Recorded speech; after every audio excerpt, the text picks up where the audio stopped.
우리 에스더 말씀을 강의하기 시작했습니다. 오늘 세 번째 시간 이렇게 한번 또 인사하셔야죠. 함께 오른손 불꽃 쥐고 인사하겠습니다. 하나님이 일하십니다. 좌우 앞뒤에 계신 분에게 하나님이 일하십니다. 우리 모두에게 선포하십시다. 하나님이 일하십니다. 믿으십니까? 우리 에스더 말씀을 함께 나누면서 하나님이 우리 가운데 일하고 계심에 대한 믿음이 없으시면 안 돼요. 이것 때문에 하는 거예요. 우리 청소년들의 삶 가운데 하나님 일하심을 믿으시기를 축복합니다. 네, 청소년 우리 희명이 어디 갔어?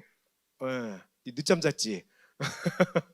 자, 하나님이 우리 가운데 일하십니다. 하나님이 그 말씀을 우리 에스더서를 통해서 계속해서 또 우리가 GBM 또 다니엘 영어 캠프를 준비하는 여름 시즌에 사역들을 준비하면서 이것을 꼭 붙잡고 함께 그 믿음으로 주님 앞에 고백하며 나아가는 시간 되기를 소망합니다. 오늘은 필리핀에 어차피 우리가 가야 되니까 필리핀에 대한 뉴스를 함께 드리면서 말씀을 좀 열고 싶습니다.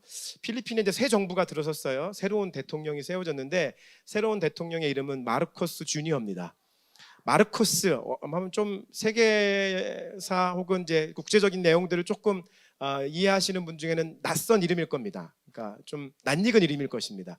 마르코스 하면 누구냐면 필리핀이 저지경되게 만드는 장본인이죠, 사실. 그래서 독재 정치를 하면서 필리핀의 경제를 아주 그냥 바닥으로 떨어뜨렸던 장본이기도 합니다. 우리나라로 치면 이제 박정희 대통령은 비교할 수는 없어요. 근데 박정희 대통령 같은 경우에는 우리나라의 어떤 가난이라고 하는 인권을 해결하신 분이기 때문에 비교는 좀 불가능합니다만 독재자의 자식이다라고 하는 면에서 좀 비슷한 맥락이 있을 것 같습니다. 그래서 박정희, 박근혜 이렇게 하듯이 마르코스 주니어 이렇게 해가지고 그 아들이 됐어요. 근데 말씀드린 것처럼 좀 결은 다르죠. 근데 여기 필리핀이 원래 박정희 대통령 시절에는 우리나라보다 필리핀이 더 잘 살았습니다. 훨씬 더 좋은 경제를 가지고 있었는데 이 마르코스 대통령 시대부터 무너져 버렸어요. 아주 바닥을 쳤고요. 그런데 그의 아들이 대통령이 됐다는 게 저는 참 이해가 안 됩니다. 지난번에 가서 한번 물어봤어요. 또 강력한 지지율을 받아서 이제 대통령이 됐거든요. 어떻게 되냐 했더니 그 아들은 또 괜찮대요. 그래서 잘은 모르겠으나 그래서 기도하는 마음으로 오늘 여러분에게 우리가 블레싱해야 되는 그 나라를 위해서 바라보실 때 좀 축복해 주셨으면 좋겠습니다. 오늘 이 얘기를 하는 이유는 뭐냐면 그 마르코스 시니어죠. 마르코스 시니어 전 대통령의 부인이 있습니다. 부인 누구냐면 혹시 들어보셨어요? 뭐라고 들어보셨어요? 아멜다. 죄송합니다. 네, 이멜다입니다. 이멜다. 그의 어머니가 되는 이멜다. 그리고 이 이멜다 여사의 별명이 있습니다. 별명이 뭔지 아세요? 사치의 여왕. 예, 사치의 여왕이에요. 사치의 여왕. 사치가 얼마나 심한지. 네, 그분이 가지고 계신 구두가 몇 컬레인지 아세요? 네, 구두만 3,000컬레. 이분이 근데 구두가 3,000컬레인데 이분이 받았을 때 선물 중에 제일 좋아하는 선물이 뭔지 아세요? 또 구두래요. 구두 신상 나온 거를 받은 걸 그렇게 좋아한대요. 그러니까 신기하죠? 우리가 생각할 때는 그렇게 많은 걸 갖고 있으면 그 많은 것을 더 준다고 하면 선물을 받으면 안 좋아할 것 같은데 그런 상황에서 3,000컬레를 갖고 있으면서 지금도 좋아하는 게 구두 선물 받는 거라는 거예요. 우리가 때론 정치, 경제의 뉴스를 보면서 그런 생각할 때잖아요. 돈이 저렇게 많은데도 뇌물을 받고 싶을까? 그럴 때 있잖아요. 돈이 저렇게 많은데도 여전히 뇌물 관계 속에서 놓여져 있는 사람들 보면 저러고 싶을까? 돈이 저렇게 많은데도 저렇게 돈 벌려고 하려고 하는 그 욕심 속에서 또 저럴까? 라는 생각을 갖게 되죠. 아니, 많은 명예를 이미 지니고 있는데도 불구하고 더 많은 명예를 갖고 싶을까? 이런 생각을 하게 되죠. 오늘 본문의 말씀인 이 에스더 3장의 말씀의 시작은 그러한 배경 속에서 시작이 됩니다. 여러분 1장의 시작이 언제였습니까? 아하수에로 왕의 왕된 지 3년 차라고 말씀드렸어요. 1장 3년 차 때까지 이 왕이 무엇을 했다고 말씀드렸어요? 내란을 잠재우고 중앙 집권화를 강력하게 이루어서 그것을 사람들에게 보여주기 위해서 잔치를 베풀었다고 그랬어요. 그때 일어난 사건이 그의 아내가 그 와스디 왕비가 왕의 말을 듣지 않는 일에 사건이 일어난 것이죠. 그리고 제가 2장으로 넘어왔을 때 시간이 많이 지났다라고 말씀드렸어요. 7년 차가 됐을 때라고 말씀드렸어요. 그래서 이미 많은 시간이 지난 그 사이에 어떤 일이 있었냐면 제2차 페르시아 전쟁이 있었다라고 말씀드렸어요. 그래서 2차 페르시아 전쟁 때문에 처참하게 아하수에로 왕이 300 영화가 지나가면서 망했다고 했잖아요. 그래서 한 전투에서 30만 명을 잃어버리는 얼마나 막대한 손실을 가져왔겠습니까? 그래서 제가 무슨 말씀을 드렸습니까? 2장 말씀드릴 때 돌아왔을 때 분명히 이도 왕에게는 권력이 떨어지기 때문에 내란이 일어날 수 있다. 그래서 2장의 마지막쯤에 왕을 죽이고자 하는 음모가 있었는데 이걸 누가 막아줬죠? 모르드게가 막아줬어요. 그게 2장의 사건이었어요. 3장의 시작에 올 때 이제 어떤 말씀이 있냐면 생각을 해보세요. 전쟁에 실패했어요. 내란도 일어나요. 돈은 엄청난 국고를 다 손실했어요. 그런 상황 가운데 왕이 할 게 없는 거예요. 무기력해지는 거예요. 돈도 없죠. 권력도 떨어지죠. 아무것도 안 되는 거예요. 그때 나타난 사람이 누구냐면 하만이라는 사람이에요. 이 하만이라는 사람이 어마어마한 돈으로 이 왕을 아하수에로 왕을 뇌물을 먹이는 거예요. 그리고 이 하만이라고 하는 그 자체가 아첨을 잘하는 사람이에요. 아첨. 그래서 이 하만에게 아하수에가 모든 걸 빼앗겼어요. 오늘 보면 뇌물이 어느 정도라고 얘기를 하냐면 신학자들 가운데는 이게 이때 당시에 페르시아에서 걷는 세금의 한 3분의 1 이상이 된다. 그 정도의 금액을 이 하만이라고 하는 한 명의 사람이 왕에게다 뇌물로 바치는 거예요. 왕도 이미 돈도 많고 권력도 너무나 많은데 이 전쟁 때문에 무기력해진 상황 속에서 이러한 상황이 되니까 그 하만의 돈을 받고 하만의 위로를 받으니까 하만에게 전권을 다 주기 시작하는 거예요. 그래서 하만이 제2인자의 자리에 올라가게 됐고 2인자의 자리에서 시작이 되는 것이 오늘 3장의 배경이 되는 거예요. 자, 우리가 이 에스더 말씀을 나누면서 첫 번째 시간 하나님이 일하십니다. 근데 하나님이 어떻게 일하세요? 역사라고 하는 배경, 역사라고 하는 무대를 만드시고 그 무대 위에서 하나님께서 일하시는 것들을 봐왔어요. 그 두 번째 시간에 어떻게 했습니까? 그 역사라고 하는 무대 위에서 하나님이 하나님의 사람과 하나님의 사람 모르드게와 에스더의 관계 속에서 역사하시는 하나님 봤고요. 또 전혀 하나님의 사람이 아닌 아하수에로와 와스디의 관계 속에서 일하시는 하나님 봤고요. 또 아하수에로와 에스더의 관계 속에 하나님의 사람과 하나님의 사람이 아닌 사람들과의 관계 속에서 그 관계 가운데 역사하신 하나님의 말씀 지난주에 봤어요. 어디에서요? 역사라고 하는 무대 위에서요. 이것은 장하고 넓은 세계사의 역사뿐 아니라 저와 여러분의 인생의 역사도 마찬가지예요. 여러분의 인생의 무대를 하나님께서 펼쳐놓으셨습니다. 그 여러분이 때로는 믿지 않는 사람들과의 관계 속에서 때로는 신앙에 믿는 사람들과의 관계 속에서 일어나고 있는 수많은 스토리들을 통해서 하나님께서 하나님의 일을 하시는 거예요. 할렐루야. 지금도 하나님은 여러분의 인생의 무대에서 일하고 계십니다. 이게 하나님의 주권을 인정하는 것이고요. 하나님의 경륜 속에서 우리가 살아가는 거예요. 그래서 이러한 믿음의 삶을 살아가는 건 2장까지의 말씀이었어요. 오늘 3장에서는 무대와 관계 속에서 그리고 관계 속에서 이루어지는 스토리, 그 스토리가 무엇인가? 위기라고 하는 스토리입니다. 위기. 여러분 인생은 우리 여기 보고 얘기했네. 인생은 고통이죠. 네. 아멘이 안 나오는 이거는 동의하지 않아서가 아니라 그냥 진짜여서 그래요. 예. 인생은 위기죠. 네. 인생은 고통이고요. 고통 없는 인생이 없어요. 그리고 위기 없는 인생이 없습니다. 위기와 고통 속에서 있는 모든 인생들의 삶 속에서 하나님의 일하심을 보는 거예요. 오늘 3장의 말씀은 이러한 환경 속에 있는 그 관계 속에서 일어나고 있는 위기, 사실은 심각한 문제 앞에 직면하고 있는 스토리를 가지고 함께 위기라는 제목을 한 말씀을 좀 나누고 싶습니다. 지금 에스더서에서 중요한 인물 넷이 있다고 한다면 당연히 에스더고요, 모르드게고요, 아하수에로고요, 마지막 한 명이 하만이라고 하는 사람입니다. 이 하만에 대해서 성경은 뭐라고 표현을 하고 있냐면 3장 1절 말씀에 그 후에 아하수에로 왕이 아각 사람 함무다다의 아들 하만의 주의를 높이 올려 함께 있는 모든 대신 위에 두니, 제가 말씀드린 그 배경이에요. 그리고 이 사람이 아각 사람이래요. 이 아각이라고 하는 것은 뭐냐면 여러분 이집트의 왕을 뭐라고 부르죠? 파라오. 예. 그러니까 파라오 왕, 바로 왕이 아니에요. 바로가 이름이 아니에요. 파라오라고 하는 바로라고 하는 것 자체가 왕이라는 뜻이에요. 왕. 그러니까 대한민국의 서울이 뭐예요? 그러니까 대한민국의 수도를 서울인데 서울도 수도라고 하는 의미로 단어를 쓰이잖아요. 대한민국의 서울은 서울이다 이렇게 얘기하잖아요. 아닌가? 그 말 자체가 서울이라고 하는 말 자체가 이름이면서도 그 도시의 캐피털이라고 하는 의미를 갖고 있는 거죠. 그러니까 파라오라고 하는 바로라고 하는 말이 왕이라는 의미로 쓰이는 거예요. 그래서 이제 이집트의 왕은 바로라고 칭하는 거예요.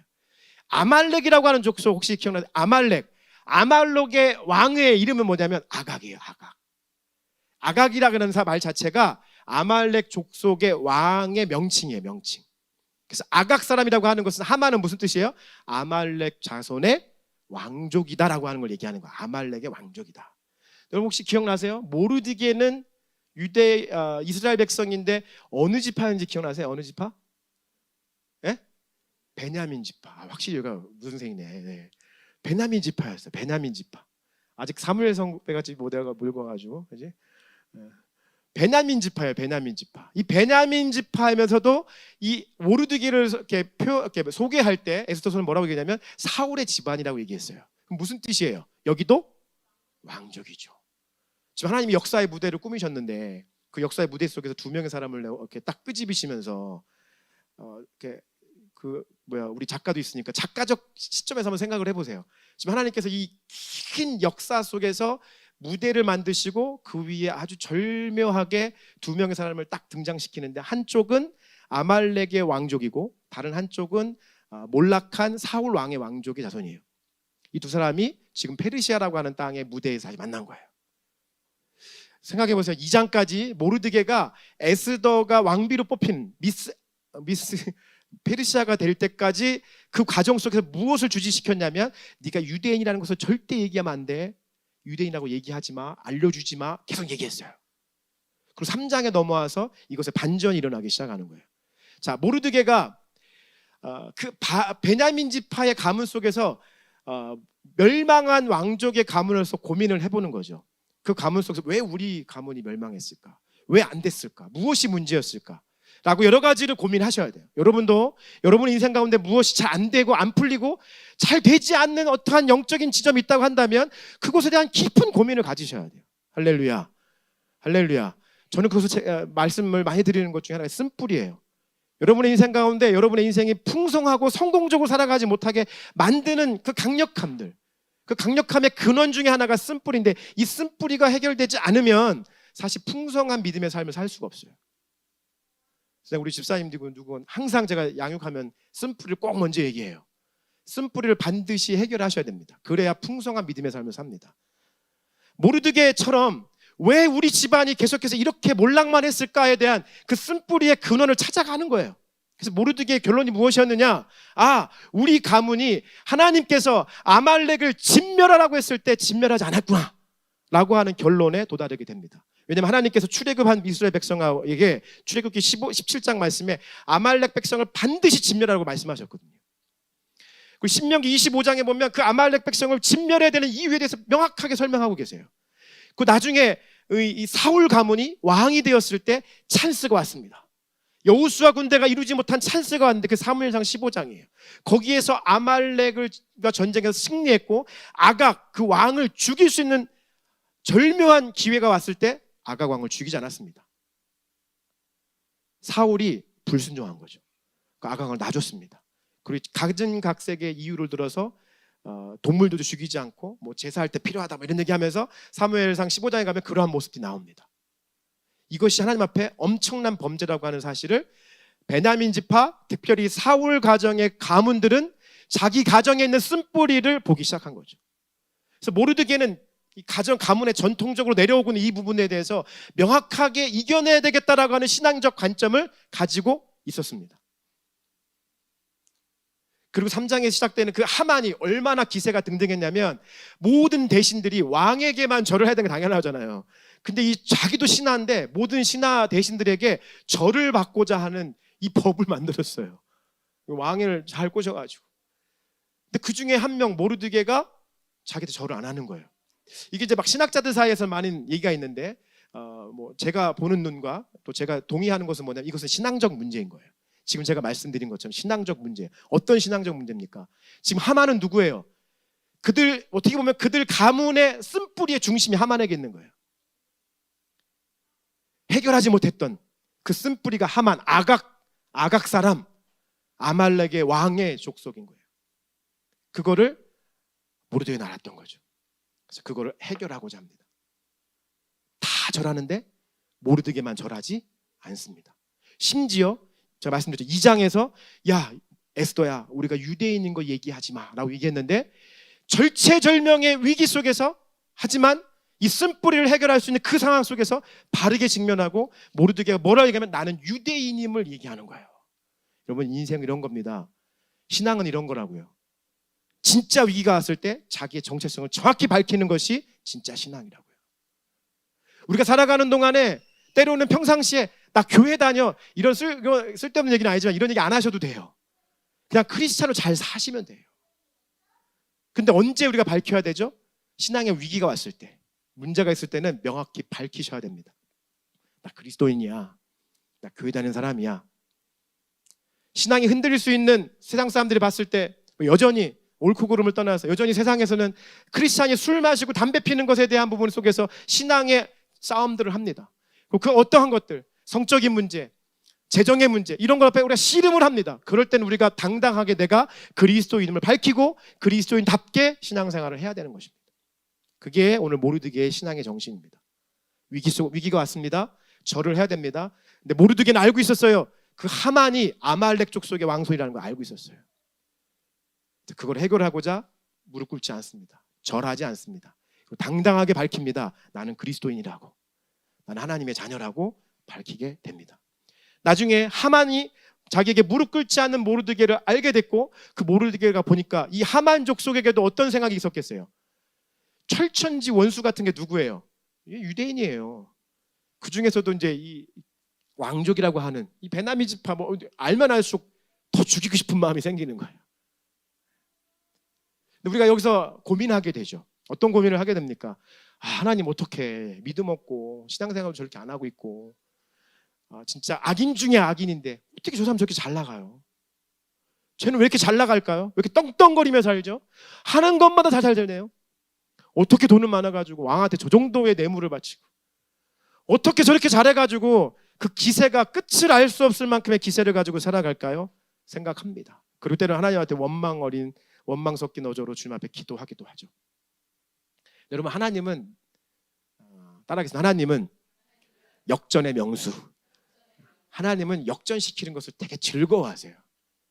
그리고 하나님은 따라하겠습니다. 하나님은 악인마저도 사용하신다. 하나님은 악인마저도 사용하시는 것이 하나님이십니다. 그럼 하나님이 하만을 사용하고 계세요? 하나님 일하고 계십니다. 할렐루야. 하나님 일하고 계시면 믿으셔야 돼요, 여러분. 하나님이 지금 일하고 계시고, 고통이 있어도 위기가 와도 하나님이 일하고 계신다라고 하는 믿음의 고백이 있으셔야 돼요. 하만을 통해서 하나님이 역사하세요. 어떻게 역사하시냐면 하만이 가지고 있는 교만을 통해서 역사하세요. 하나님 참 재밌는 것은 세상에 잘 나가는 사람, 우리가 봤을 때 너무나 부럽고 하나님 공평하지 않다라고 우리가 고백하는 그 상황 속에서 하나님이 항상 그 악인들의 어떠한 점을 사용하시는데 대부분 그 악인들의 교만을 사용하십니다. 하나님이 하만의 교만을 사용하세요. 하만이 지금 모든 지위와 권력을 가지고 있습니다. 당장에라도 지금 모르드게와 유다인을 죽이기로 결정하면 죽일 수 있어요, 없어요? 바로 죽일 수 있어요. 근데 이게 교만한 거예요. 하만의 교만이 있어요. 교만. 당장 죽여도 되는데 즐기고 싶은 거예요. 이걸 악마를 보았다 뭐 이런 거죠. 즐기고 싶은 거예요. 어떻게 즐기냐? 일단은 언제 죽일지를 한번 제비를 뽑아야겠다. 그러더니 막 제비를 갖고 와서 유대인들 내가 다 죽일 건데, 모르드게 다 죽일 건데 언제 죽일지 내가 한번 뽑아봐야겠다. 제비를 뽑아요. 이게 교만이에요. 교만. 즐기는 거죠. 사람을 가지고 즐기고 민족을 가지고 즐기고 그들의 고통을 즐기는 거죠. 너무 철저한 교만입니다. 교만. 하나님이 그들을 교만하게 그냥 두십니다. 여러분 부러워하는 그 사람들 다 교만해요. 그러니까 어떻게 고백하셨어요? 그들은 결국 망한다예요. 망할 수밖에 없는 거예요. 그게 하나님의 일하심이에요. 제비를 뽑아요. 바로 주기로 되는데 제비를 딱 뽑았는데 제비 뽑는 날이 언제냐면 6월절이 있는 바로 전날이에요. 여기 날짜를 쭉 계산해 보면 6월절 전날 이스라엘 백성을 이 에스더서를 정말 절체절명 아주 절묘하게 드라마틱하게 만들었어요. 6월절 바로 전날 제비를 뽑게 해요. 6월절이 어떤 날입니까? 하나님의 백성을 구원하신 날이잖아요. 이 에스더서를 읽는 유대인들은 다 알아요. 이걸 보면서 6월절 전날 제비를 뽑네. 하만이 교만하니 이거 뽑네. 근데 이게 나중에 우리치면 12월 나중에 죽이기로 되는 거예요. 그러니까 하만은 좋아하는 거예요. 그 동안에 전국 방방 곳곳에 방을 붙여요. 뭐라고 붙이냐면 모든 유대인을 몇 월 며칠 한시에 애든 어른이든 남자든 여자든 모든 지위를 막론하고 다 죽일 거야. 그럼 그 사이에 그 기간 동안에 유대인들이 얼마나 무섭겠어요. 얼마나 두렵겠어요. 그 고통 속에서 있는 유대인들을 바라보면서 하만이 그 교만함이 즐기기 시작하는 거예요. 그게 그 말씀이에요. 제비 뽑는 말씀. 방을 붙여놓고 몇 날 며칠 몇 월 며칠에 모든 유대인은 다 죽이겠다. 너희들은 그들의 재산을 다 뺏어가라. 그 오늘날로 말하면 이게 뭐죠? 반유대주의죠. 안티세미티즘입니다. 안티세미티즘이라고 하는 반유대주의가 여기에서 시작이 돼요. 본격적으로 나오는 장면이 에스더서예요. 이 유대인들 반유대주의의 관점에서 모든 유대인을 다 진멸해 죽이겠다라고 하는 시간을 이 에스더서에서 나와 있는 하만이 그 계략을 쓰고 있는 거죠. 이러한 위기 속에서 이제 모르드게와 에스더가 다음 장에서부터 계속해서 이 위기를 어떻게 하나님의 은혜로 가져가는지를 보게 됩니다. 오늘 우리 주한이하고 주아가 괜찮아요. 주한이 주아가 동생이 오니까 정말 좋아하네. 너희도 이제 좀 이렇게 예, 케어할 사람들 보니까 좋지. 좋아요. 그러한 환경 속에 있는 속에서 하나님께서 하만이라고 하는 사람의 교만함을 활용하셔서 이러한 위기 속에서 하나님의 일들을 이루어 가시는 거예요. 우리 생각해 보셔야 됩니다. 첫째, 내 안에 하만과 같은 요소는 없는지, 내 안에 제거하고 반드시 해결해야 되는 나와 우리 가정의 쓴뿌리는 없는지, 어디에서부터 시작이 돼야 되는지를 명확히 보셔야 됩니다. 그 위기 앞에서 어떻게 하셔야 된다고? 믿음으로 반응하셔야 됩니다. 모르드게처럼 자기 자신의 명확한 정체성을 가지고 흔들리지 마시고 믿음으로 고백하고 믿음으로 나아가셔야 합니다. 그리고 마지막으로 그러한 사단이 우리를 조롱하고 우리의 고통을 즐거워하면서 기뻐하고 있는 그때가, 그 위기가 다 아시죠? 그런 어려움이, 그 위기가 기회가 되는 것입니다. 하만은 교만함 속에서 이스라엘 유대인 백성들이 고통받는 것을 즐기고 있지만 하나님의 관점에서 보면 지금 하나님 무슨 기회를 주신 거죠? 무슨 기회를 주신 거죠? 이스라엘 백성들에게 기도할 수 있는 기회를 주신 겁니다. 믿음으로 반응할 수 있는 기회를 주신 겁니다. 사단은 너희들 고통받으라고 주는 시간이 하나님 우리에게 무슨 시간이에요? 기도하라고 주는 시간입니다. 믿음으로 반응하라고 주시는 시간입니다. 그게 우리가 믿음으로 고백하느냐 믿음으로 고백하지 않느냐의 차이인 것입니다. 우리가 하나님이 일하고 계시냐 하나님이 일하고 계시지 않느냐라고 하는 믿음의 고백의 차이가, 그 고백의 차이가 이렇게 나타나는 것입니다. 하나님은 악인의 교만을 사용하십니다. 하만. 그리고 하나님은 하나님의 백성의 믿음을 사용하십니다. 모르드게. 여러분 모르드게처럼 사시겠습니까? 하만으로 사시겠습니까? 당연히 우리가 취해야 될 것은 모르드게의 믿음으로 살아가는 저와 여러분 되시기를 예수님의 이름으로 축복합니다. 오늘 시편 147편의 말씀을 다시 한번 읽어드리고 오늘 말씀을 마치도록 하겠습니다. 지난 12시간 릴레이 예배 때 준비하면서 제가 받았던 말씀이고, 오늘 교회 운영위원회가 있는데 운영위원회 때 결정을 마지막 해야 되겠지만 미리 다 될 거라고 하는 믿음을 가지고 고백하면 돌아오는 7월 16일에 우리 스페이스홍에서 홍대와 마포 땅을 품고 예배하는 연합 예배가 있습니다. 그 예배 때는 홍대 주변에서 예배하는 예배 공동체들이 함께 연합을 해서 첫 시간에 예배를 열기도 하고요. 또 이제 도시를 블레싱하는 중보기도의 그룹들과 사람들이 모여서 12시간 릴레이 예배로서 드립니다. 그래서 오전 10시부터 7월 16일 오전 10시부터 밤 10시까지 여기에서 예배를 홍대와 마포, 그다음에 다음 세대를 특별히 품고 함께 예배를 드리고 중보기도 하고요. 마지막 시간에는 토요일 밤 시간인데요. 9시부터는 여기서 여호수아의 군대의 그룹을 이어서 몇 군데를 돌면서 땅밟기를 하고 홍대 옆에 놀이터가 있지? 홍대 옆에 놀이터에서 모여서 마지막 기도하고 마치는 시간을 갑니다. 여호수아 군대라고 하는 주제와 제목을 가지고 저희가 7월 16일 날 이곳에서 예배를 12시간 릴레이 예배를 드리고 마지막 시간에 제가 말씀도 전하고요. 또 다른 선교사님 오셔서 말씀도 전하고 그러면서 함께 연합하여 예배를 드리게 됩니다. 강력한 영적인 싸움이 될 거라고 생각하고요. 그러한 공식적인 중보 기도와 중보 예배와 영적 전쟁의 시간들이 있을 때 제 개인적인 경험에는 무수히 많은 일이 있습니다. 많은 사역자들이 교통사고 당하기도 하고 그 가정이 질병 가운데 있기도 하고 어려움들 많이 당하게 됩니다. 여러분 많이 기도해 주시고요. 안티세미티즘, 반유대주의적 그 풍토와 시간들 여전히 에스더 시대부터 지금까지 오고 있다면, 또 오늘날 시대 가운데 어떠한 일들이 일어나고 있습니까? 안티크라이스트, 반기독교적인 거, 적그리스도가 되어서 이 땅 가운데 그리스도인들의 신앙을 공격하는 이런 일들이 많이 있죠. 그런 상황 속에서 이 홍대라고 하는 지리적인 그 특징과 또 세대적인 특징과 또 영역적인 특징을 가지고 이곳에서 많은 교회들이 함께 모여서 12시간을 릴레이 예배하고 깊이 있게 우리가 중보기도 하는 시간들을 갖게 될 것입니다. 우리 교회에서 만약에 허락을 안 한다면 제가 개인적으로 하는 거니까 제가 예배 호스트가 돼서 하게 될 거고요. 아주 좀 결의가 좀 차 있는 상황이고 몇 번의 예배를 같이 기도하면서 함께 모여서 갑니다. 저희 교회가 좀 아주 무거운 역할, 모르드기아 같은 역할을 했으면 좋겠다, 이런 마음이 있습니다.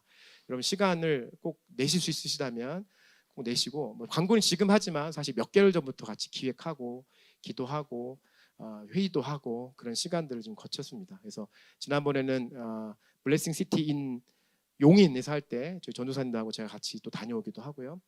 그래서 이 시대에 하나님께서 역사의 무대 속에서 코로나와 원숭이 두창 이러한 요한계시록 보면 다 그런 동물적 바이러스에서 그러한 일들이 창궐하게 될 것이라는 말씀 다 있어요. 동물적 바이러스가 창궐하고 있는 이때에, 그리고 그러한 상황 속에 또 다음 세대가 무너져가는 이때에 좀 이번에 홍대는 다음 세대를 블레싱하고 특별히 이제 새롭게 열리는 여름 사역들을 우리가 함께 축복하며 기도하는 마음으로, 중보기도하는 마음으로 모이게 되는데, 여러분 시간을 꼭 내셔서 가능하신 모든 분들은 7월 16일 토요일 날 이곳 함께 연합하여 예배를 드렸으면 좋겠고, 이것이 좋은 영적인 흐름들을 바꾸는 그러한 시간들이 되기를 간절히 저는 소망합니다.